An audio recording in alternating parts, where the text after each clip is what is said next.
Así veo las cosas, bienvenidos a este video podcast. Déjame hacerte una pregunta dura. ¿Qué pasa si de pronto Estados Unidos o el presidente Donald Trump quieren invadir o intervenir en otro país como lo hizo en Venezuela, militarmente? ¿Qué pasa si de pronto Donald Trump quiere, como lo ha dicho varias veces, apropiarse del territorio de Groenlandia o convertir a Canadá en el estado número 51 o meterse a territorio mexicano o a territorio colombiano para supuestamente ir por los carteles de las drogas? ¿O qué pasa si quiere para Estados Unidos el canal de Panamá?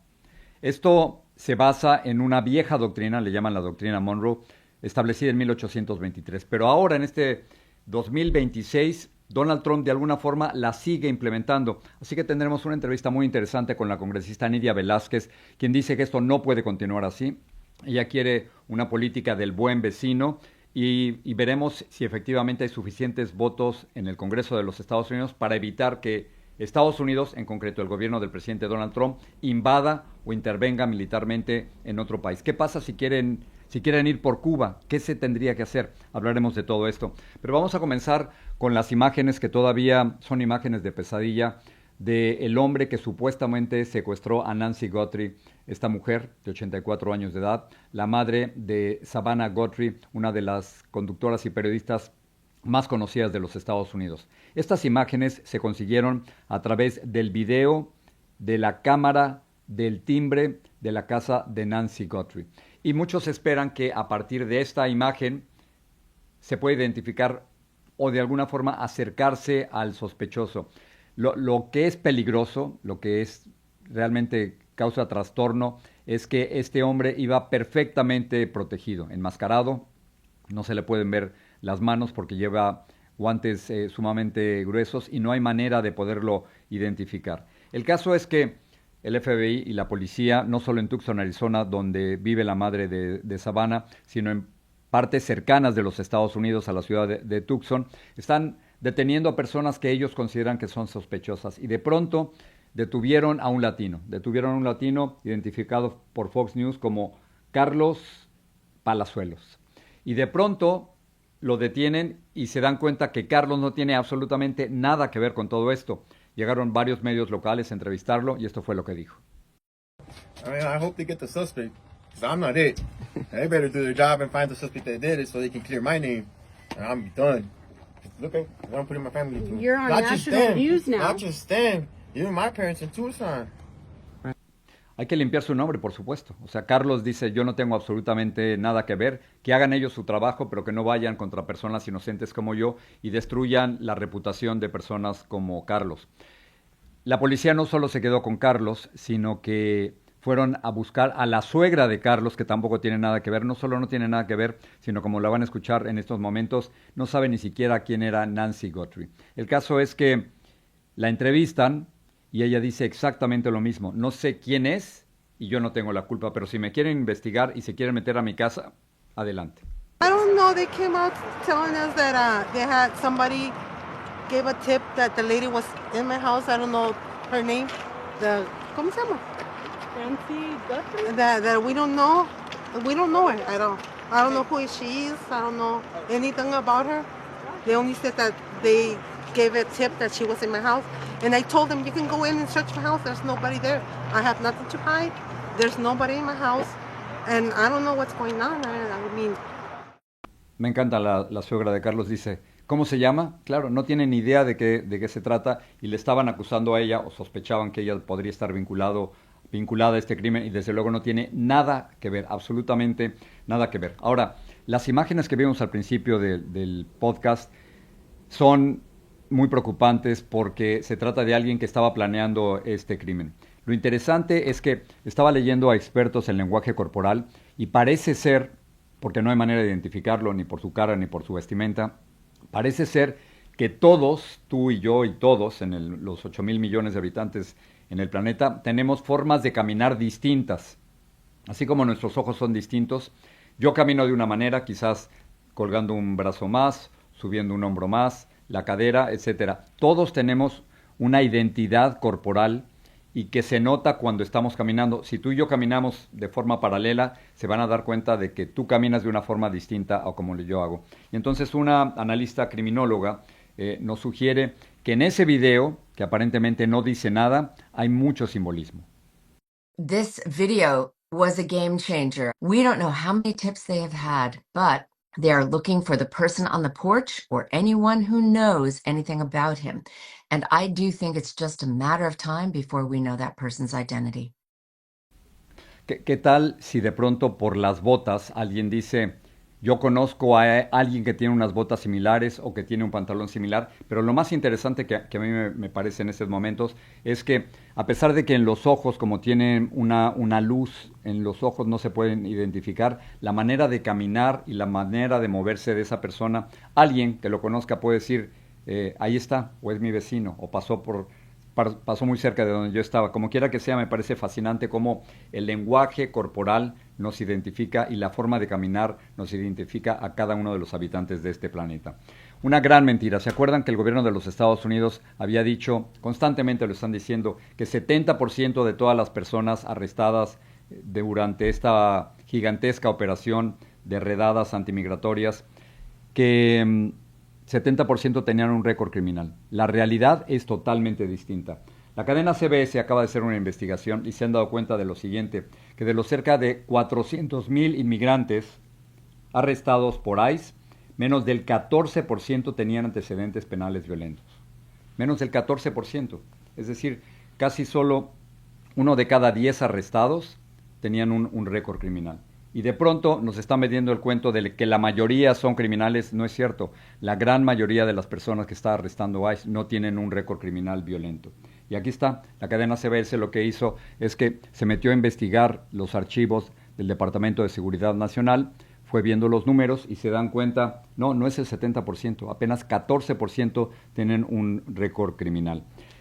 Hace unos meses, un grupo de políticos, incluyendo el senador Mark Kelly, sacaron un video en el que desafiaban al gobierno de los Estados Unidos, pero particularmente a los militares, y le decían a los militares y a los policías, si a ti en los Estados Unidos te dan una orden ilegal, no la cumplas.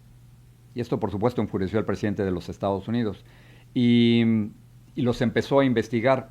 Pero antes de contarles lo que pasó con la investigación, vamos a ver el video original en donde el senador Mark Kelly y otros políticos le dicen a los militares y a los policías, si te dan una orden ilegal, no la cumplas.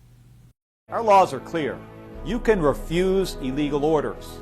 You can refuse illegal orders. You must refuse illegal orders. No one has to carry out orders that violate the law or our Constitution.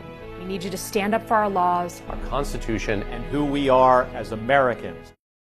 Ok, este video enfureció al gobierno de los Estados Unidos y entonces, aparentemente, alguien dio la orden, no sabemos exactamente cuál es la fuente, pero alguien dio la orden de investigar a algunos de estos políticos, incluyendo al senador Mark Kelly, ir ante un gran jurado. Un gran jurado es solo un grupo de civiles que se reúnen para decidir si hay pruebas suficientes para acusar a alguien. No encontrarlo culpable, sino para acusar a alguien. Entonces, hubo un gran jurado, se reunió este gran jurado para ver si identificaba primero y luego podían acusar a algunos de estos políticos, incluyendo al senador Mark Kelly, de algo ilegal. Y el gran jurado le dijo al gobierno de los Estados Unidos, no encontramos absolutamente nada. No hay ninguna razón para poder detener a Mark Kelly o a los políticos que le están diciendo a los policías y a los militares que si reciben una orden ilegal, que no la cumplan. Hablando de autoridades, Pam Bondi, la fiscal general de los Estados Unidos, la procuradora general de los Estados Unidos, tuvo que testificar ante el Congreso de los Estados Unidos. Regularmente ocurre eso, los grandes funcionarios, las grandes autoridades tienen que ir a justificar lo que están haciendo. Pero antes de empezar, Pam Bondi envió un mensaje a las víctimas de Jeffrey Epstein y trató de mostrar empatía y solidaridad con todas las víctimas. I want to take a moment to acknowledge the Epstein survivors who are here today. I'm a career prosecutor, and despite what the ranking member said, I have spent my entire career fighting for victims, and I will continue to do so. I am deeply sorry for what any victim has been through, especially as a result of that monster. If you have any information to share with law enforcement about anyone who has hurt you or abused you, The FBI is waiting to hear from you. Ciertamente Pam Bondi, la Procuradora General, mostrando empatía con las víctimas, pero lo que muchos dicen, si de verdad le preocupan tanto las víctimas, si tiene esta empatía y solidaridad con las víctimas, dé a conocer los nombres de todos los responsables, de todos aquellos que estaban en este círculo de tráfico sexual de menores de edad, dé a conocerla a todos y no los esté borrando de los documentos que debería tener el Congreso en estos momentos. 3 millones de documentos con tantos borrones, con tantos nombres que sencillamente no aparecen o que son borrados, que es imposible saber exactamente quiénes estaban en este terrible círculo criminal. Por lo tanto, muchas de las víctimas y de los familiares de las víctimas se están quejando de que lo que está haciendo el gobierno de los Estados Unidos al supuestamente publicar a medias los archivos de Jeffrey Epstein no es suficiente. El hermano de una de las víctimas, Virginia Giuffre, dijo esto. Pam, I have a clear and simple message for you. The way this administration, and you specifically, have handled survivors has been nothing short of a failure. I have a message from Annie Farmer. She's not here today, but I love her to death. Believe that. And she said, Pam, do your job. Do your job, Pam. And I feel that. Lo que dicen muchas de las víctimas es que no se ha hecho justicia todavía, que el gobierno está protegiendo a algunas personas dentro de ese círculo criminal de Jeffrey Epstein. Déjenme regresar con el tema de Pam Bondi para que no lo olvidemos. Pam Bondi, les comentaba, estaba ante miembros del Congreso de los Estados Unidos quienes le estaban cuestionando. Le estaban cuestionando en parte por las labores de las autoridades de los Estados Unidos en Minneapolis, Minnesota. Como sabemos, en ese lugar murieron, otros dirían fueron ejecutados 2 ciudadanos de los Estados Unidos. Fue detenido un niño de 5 años. Ayer hablamos con su padre, el padre de Liam Conejo Ramos, un niño de 5 años que increíblemente pasó 10 días en un centro de detención en Texas. Y entonces Pam Bondi dice que lo que están haciendo las autoridades de los Estados Unidos es lo correcto y que muchas de las personas detenidas han sido arrestadas por mostrar oposición a las labores de ICE. Entonces ella dice, el número de arrestos sería menor si nos dejaran hacer nuestro trabajo. Lo que están diciendo los manifestantes es, tenemos el derecho bajo la Constitución de protestar y decir lo que se nos pegue la gana y ustedes no nos pueden limitar. Esto dice Pam Bondi. A few elected officials have declared that they are, quote, at war with the federal government and encouraged widespread obstruction of law enforcement. This has resulted in avoidable clashes on the streets, as you've all seen. Citizens and law enforcement officers have both been endangered by reckless rhetoric. We have made dozens of arrests in and around Minneapolis so far, and many of them could have been avoided by simple compliance with federal law. Básicamente lo que está pidiendo Pam Bondi es que la gente no proteste, que deje actuar libremente a gente de ICE durante las redadas. Y lo que pasa es que en Minneapolis hemos visto la resistencia, gente armada únicamente con trajes amarillos y con un silbato, están alertando a otras personas de que ICE está ahí. Y si no actuaran con tanta brutalidad, las cosas serían distintas. Pero hemos visto los videos, ustedes los han visto, yo los he visto, de familias separadas, de uso excesivo de la fuerza, de que no sabemos quiénes son, de que no tienen identificación, de que no tienen orden de captura. Así que hay 2 fuerzas que están chocando actualmente en los Estados Unidos y particularmente en Minneapolis. Por una parte, Pam Bondi y las autoridades de los Estados Unidos que quieren arrestar inmigrantes indocumentados, que como hemos visto su mayoría no tienen récord criminal. Y por la otra, manifestantes que se quejan por la manera en que estas autoridades, que muchas veces actúan como policía secreta, por la manera en que están actuando. Voy a saltar a Colombia a un suceso raro que todavía no tiene explicación y que necesitamos muchísimo más contexto. Y estoy diciendo lo siguiente porque no sé ni qué pasó antes ni qué pasó después, pero el presidente Petro lo estaban esperando anoche en una reunión importante y no llegó. Y entonces la explicación que está dando el presidente Gustavo Petro es que él iba en un helicóptero con sus 2 hijas y que el helicóptero no pudo aterrizar en el lugar correcto, en el lugar apropiado, porque corrían peligro, que lo querían matar. Así que, de nuevo, nos falta todo el contexto. ¿Dónde estaba el presidente? ¿Quién lo quería matar? ¿Cómo lo querían matar? ¿Y qué ocurrió antes? ¿Y qué ocurrió después? Pero las declaraciones de Petro son estas. Yo tengo que confesar aquí, decirlo, que vengo en 2 días, no en brazos del amor, sino escapándome de que me maten. Por eso anoche no pude llegar 2 horas, porque no podía aterrizar en donde dije que había que aterrizar, pero ni siquiera los donde tenía que aterrizar prendieron luces. En cambio, por la mañana no aterricé donde tenía que aterrizar, porque temía que el helicóptero lo iban a disparar, con mis hijos también, y hice lo que sé hacer. Entonces cogimos mar abierto 4 horas y llegué a donde no tenía que llegar, pero llegué. Dice el presidente que no estaba en brazos del amor, sino que lo querían matar. Y esto es algo sumamente grave. Si alguien lo quería matar, tenemos que saber quién lo quería matar, cómo se enteraron de todo esto y si la amenaza, por supuesto, continúa. Esta es una historia que apenas se está desarrollando.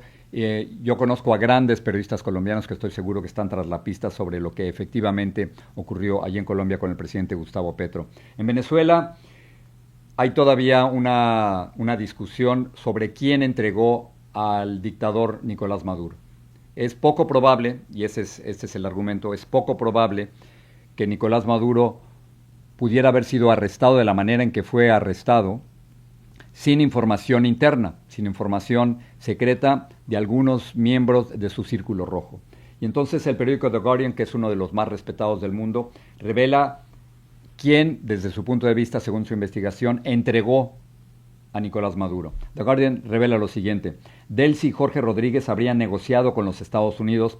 Conversaciones se iniciaron en el otoño del 2024, es decir, mucho antes del arresto de Nicolás Maduro. Hubo acuerdos previos a la captura del 3 de enero. La información está basada en fuentes de alto nivel. Según The Guardian, quienes dieron información, mas no participaron en el arresto, pero quienes dieron información sobre Nicolás Maduro fue Delcy y Jorge Rodríguez, y luego ellos habrían negociado con los Estados Unidos para quedarse en el poder, como lo sabemos está ocurriendo en estos precisos momentos. La información es The Guardian. Termino con un hecho espantoso. Ocurrió en Canadá. Generalmente este es el tipo de informaciones que damos sobre lo que ocurre aquí en los Estados Unidos, pero ocurrió en Canadá. Aparentemente la pistolera es una mujer, fue a una escuela en British Columbia y disparó en la escuela. La última información que tenemos es que hay una decena de muertos, 25 heridos. Desafortunadamente el número de muertes puede aumentar debido a la gravedad de los heridos, y 6 de los muertos, 6 de la decena de muertos ocurrió dentro de la escuela. Esta es una noticia todavía en desarrollo. La pistolera ya murió también, y esto es terrible que esté ocurriendo esto en Canadá. El primer ministro ha dado ya su más sincero pésame y ha comenzado la investigación en Canadá. Y ahora sí, como les decía al principio del programa, vamos a hablar sobre la doctrina Monroe. Yo sé que eso suena muy pesado, pero es algo que nos pudiera afectar particularmente si venimos de América Latina. Esta doctrina Monroe fue establecida en 1823. Y entonces la idea es que fuera América, es decir, todo el continente americano, América para los americanos, y ahora el presidente Donald Trump le está reviviendo. La entrevista con la congresista Nydia Velázquez, ahora mismo.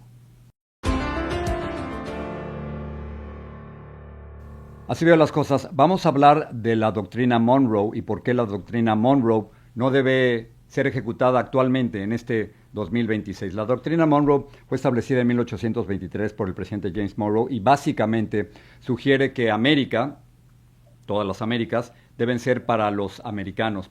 Pero estamos en el 2026 y hay muchas personas que creen que esa obsoleta doctrina debe ser puesta a un lado. Otros creen, junto con el presidente de los Estados Unidos, Donald Trump, que esa debe ser una nueva doctrina implementada por el gobierno de los Estados Unidos. Alguien que quiere cambiar las cosas es la congresista Nydia Velázquez, quien ha propuesto una nueva doctrina llamada Nuevo Buen Vecino. Congresista, gracias por estar aquí en el podcast. Gusto, gracias por tenerme, Jorge. ¿Qué es lo que quiere hacer? La idea de la doctrina Monroe, por supuesto, lleva más de 2 siglos, pero muchos creen que después de la intervención militar de los Estados Unidos en Venezuela se ha vuelto a aplicar y ahora temen que se extienda a Cuba, Groenlandia, Canadá, México, Colombia, etcétera. ¿Qué quiere cambiar usted? Bueno, Jorge, durante 200 años, como tú dijiste, la doctrina Monroe se ha usado para justificar intervenciones en toda América Latina, golpe de Estado, invasiones, embargos, y el resultado ha sido inestabilidad, pobreza y la misma migración por la que la administración ahora está castigando a esos países. Lo que este presidente está haciendo y lo que él llama la doctrina Monroe es una versión más ruidosa y excesiva de este mismo enfoque fracasado. Y hemos visto que este presidente no tiene ningún tipo de fiscalización porque tenemos un partido republicano y un liderato republicano que tienen miedo hasta de su propia sombra y no ejercen la fiscalización que deberían para ponerle riendas a un presidente que obviamente hace lo que quiere, lo que le da la gana y que engaña al pueblo de los Estados Unidos. Y lo que estamos pidiendo es, a base de esta resolución, es establecer una nueva política de mutuo respeto que se base en el respeto mutuo entre los países de América Latina y de los Estados Unidos.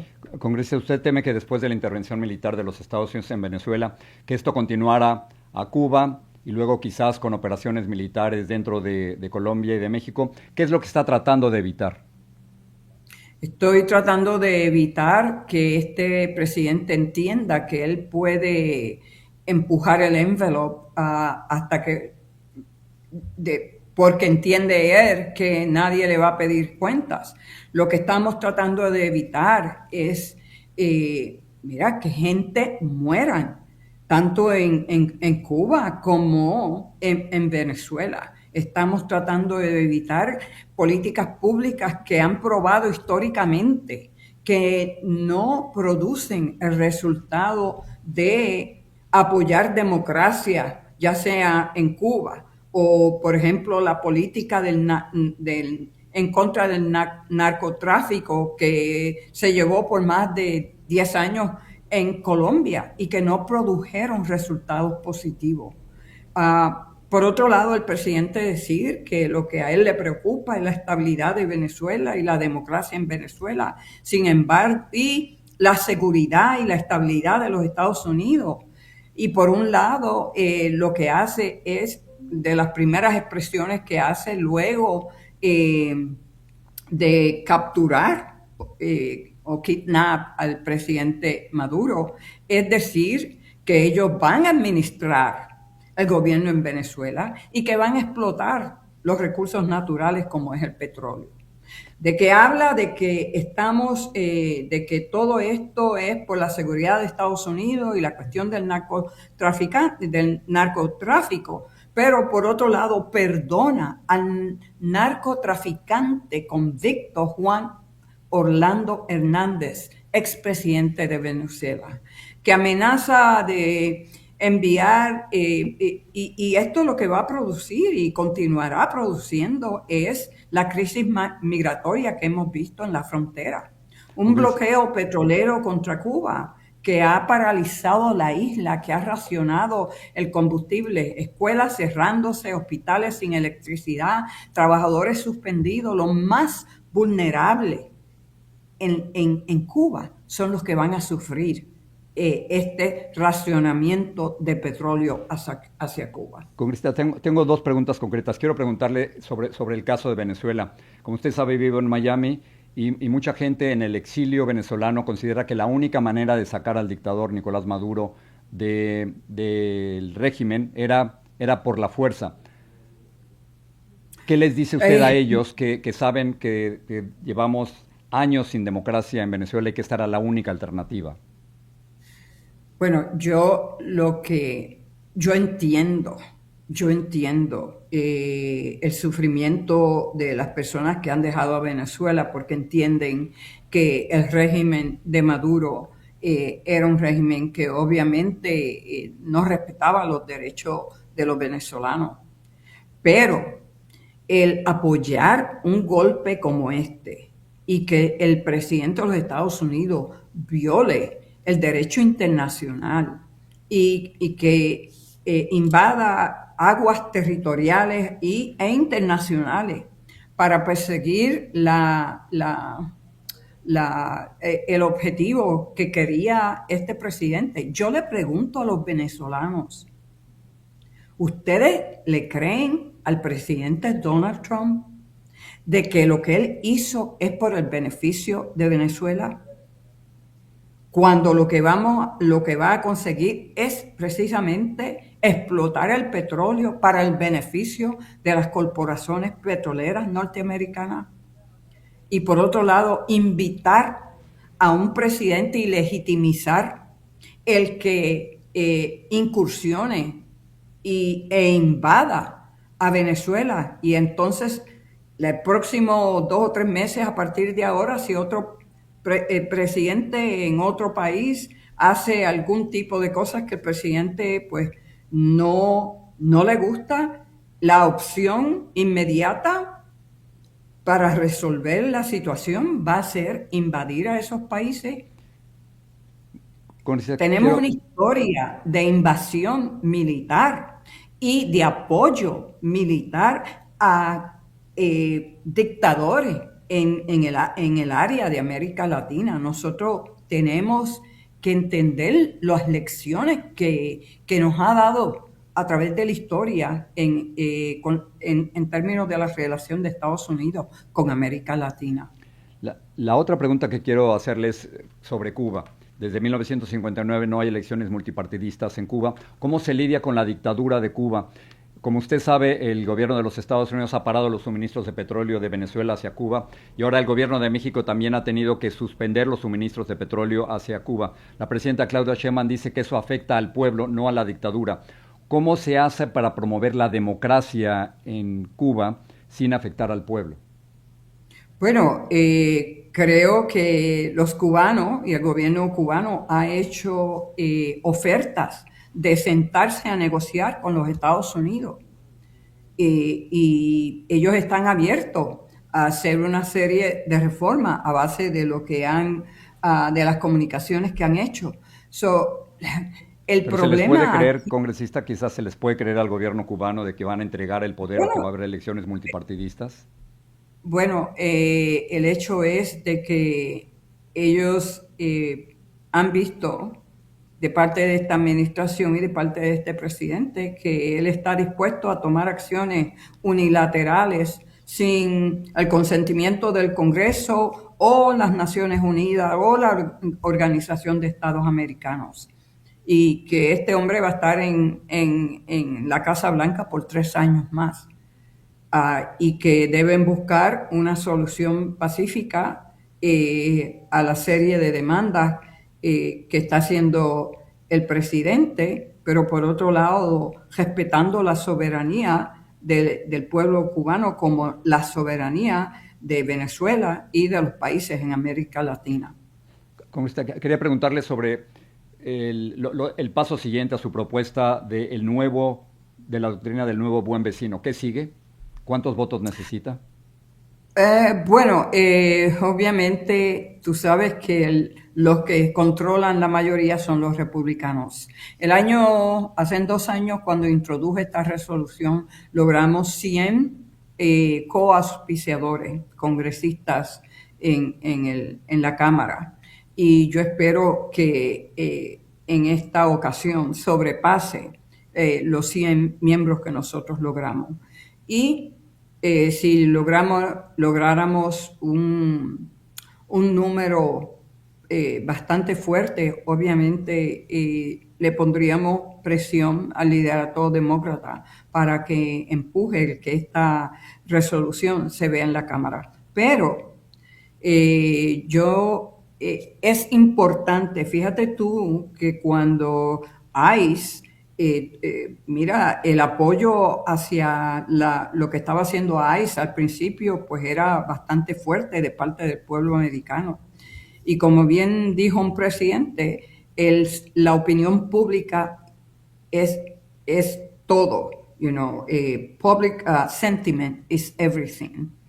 Y la intención de introducir esta resolución en este momento, cuando estamos viendo que no hay frenos en términos de lo que este presidente decida hacer y pueda hacer, es el momento adecuado para nosotros introducir una resolución de esta manera, que podamos iniciar una discusión de cuál debe ser la relación de Estados Unidos hacia América Latina. Y yo creo que cualquier avance que podamos hacer en ese sentido nos ayuda, y esperemos que en el 2026, cuando los demócratas obtengan la mayoría, que una resolución en este sentido pueda tener, por lo menos pueda considerarse en el pleno de la Cámara. Dos temas muy rápidos antes de que se vaya. Sé que a su padre lo nombraron Benito cuando nació. Y quiero preguntarle sobre otro Benito. Usted salió a defender, como muchos de nosotros, la presentación de Bad Bunny. A mí me pareció realmente extraordinaria. La promoción de la puertorriqueñidad fue maravillosa y de toda América Latina. Pero luego salió el presidente a decir que fue algo horrible. ¿Cómo vio usted ese espectáculo de Bad Bunny y qué se le dice al presidente? Bueno, fue una cosa extraordinaria. Y cuando él abrió el show, él abrió con los Sugar Cane Fields, ¿verdad? Las cañas. Las plantaciones de cañaverales. Y rápido, me creó una conmoción increíble, porque mi padre fue cortador de caña. Mi padre trabajó y fue explotado. Eso me tocó el alma. Y yo creo que este show, él pudo encapsular en 13 minutos la historia, las luchas, the struggle de los puertorriqueños en Puerto Rico. No solamente a nivel de la economía y de todo lo que está pasando, de esta relación política entre Puerto Rico y Estados Unidos, de desigualdad, donde pues todavía se mantiene una colonia. Por otro lado, fue más allá de Puerto Rico y embrace toda la comunidad a nivel del hemisferio sur, Centroamérica, los países en el Caribe, para decir, esto es América. Yo creo que fue un mensaje de amor, un mensaje de humanidad y de una lectura, unas lecciones de que, mira, americanos somos todos y debemos respetarnos, pero más importante, que somos más fuertes cuando estamos unidos. Termino con esto. Usted ha hablado por tantos de nosotros durante muchísimo tiempo y la conocemos como la luchadora. Más de 30 años en el Congreso de los Estados Unidos, y usted ha anunciado que ya no va a buscar la reelección en este 2026. ¿Es esto algo firme, congresista, o lo está reconsiderando? No lo estoy reconsiderando. Llevo aquí 34 años. Yo he trabajado desde que tenía 16 años. Yo entiendo que es un momento, yo creo que ser líder es cuando uno concluye que es el tiempo para yo pasar the torch, para pasar la antorcha a un nuevo liderato.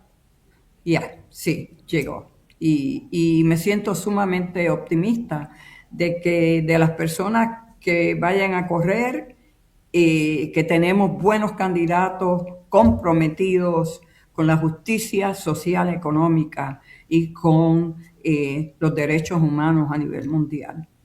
Congresista Nidia Velázquez, espero poder conversar con usted antes de que deje su puesto. Gracias por estar con nosotros aquí.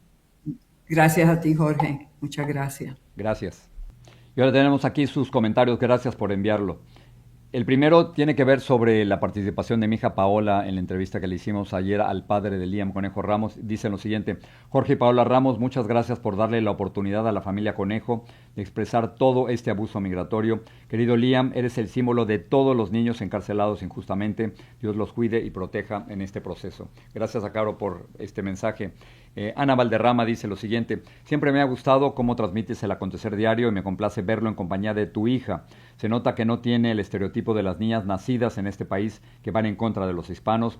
Muy linda que una su voz y apoye a su raza. Felicitaciones, Jorge, digna representante su hija de nuestra orgullosa cultura. Imagínense, yo me siento maravillado, fascinado de poder, del maravilloso privilegio de poder trabajar junto con mi hija. Y el siguiente comentario viene en inglés, les voy a hacer la traducción. Dice: yo vi esto que está traducido, este niño maravilloso es un símbolo, pero no merece que lo traten así. Tiene solo 5 años de edad. Yo estoy seguro que lo único que quería es estar con su mamá y con su hermano mayor cuando llegaron al centro de detención. Ningún niño de 5 años de edad puede comprender esta situación. Deberíamos estar avergonzados como nación. Gracias por sus comentarios, de verdad se los agradezco, y sobre todo gracias por los comentarios que nos han enviado muchísimos sobre la participación de Paola en este espacio.